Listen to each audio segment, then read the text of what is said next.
Hello, this is a project for William Woods University, EDU 528, financing the athletic department, specifically transportation costs. My name is Brian York. I'm working with Jack Rubenstein, the athletic director of Hickman High School.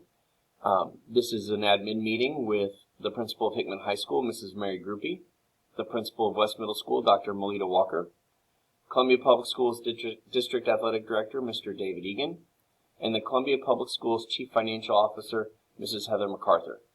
While I am using Hickman High School data because it is more robust and more full than the West Middle School data because of the number of sports that they have, all of the statements are going to be true and accurate, both number-wise and in terms of need.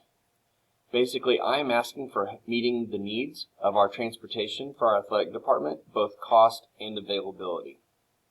First, in both schools, the total budget for the athletic department has not changed in 10 years, specifically for West since it moved from a junior high school to a middle school in 2012.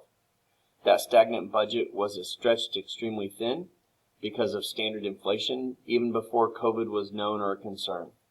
It's been stretched even further with the creation of the CMAC, the Central Missouri Athletic Conference, at the high schools, and bringing that down to the middle schools, where now we as middle schools must travel with each sport to Jefferson City to their 2 middle schools, as well as to Sedalia for Smith Cotton each year with every sport. The inflation of recent months has made that budget darn near impossible.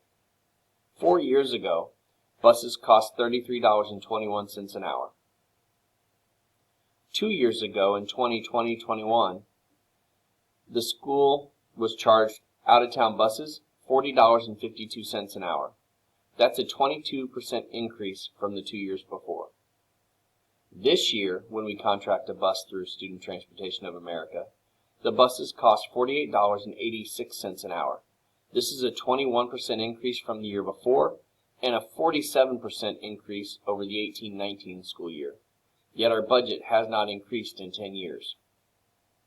We have been forced to cut spending in all other parts of our programs so that we can simply cover the increased price of transportation. In terms of specific numbers, Hickman's softball transportation needs went from roughly $5,400 for the season for all levels to roughly $8,000 in 2 years. This is unacceptable without some type of support or increase in budget. Their boys soccer transportation needs went from roughly $6,600 to almost $10,000 in that same 2 to 3 year span. Again, these numbers don't even include the multiple times when they were forced to pay for a charter bus from OX because STA could not provide a bus and driver. In addition to the increased cost, we have been forced to pay for charter buses when STA cannot provide buses. So in an effort to help find alternative solutions to these problems, we have coaches willing to go through the training to get a Class B commercial license with the air brake restriction removed and get the school bus endorsement to drive a bus so that we can lower those costs. By getting the bus from STA and putting our own coach in the seat or our own teacher in the seat, that can reduce our costs. But still, with the inflation of the last 2 years, I do need to ask for an increase in budget funding so that we can cover those costs and still provide appropriate equipment and support for our coaches and teams. If you have any questions, I can take them now. Thank you.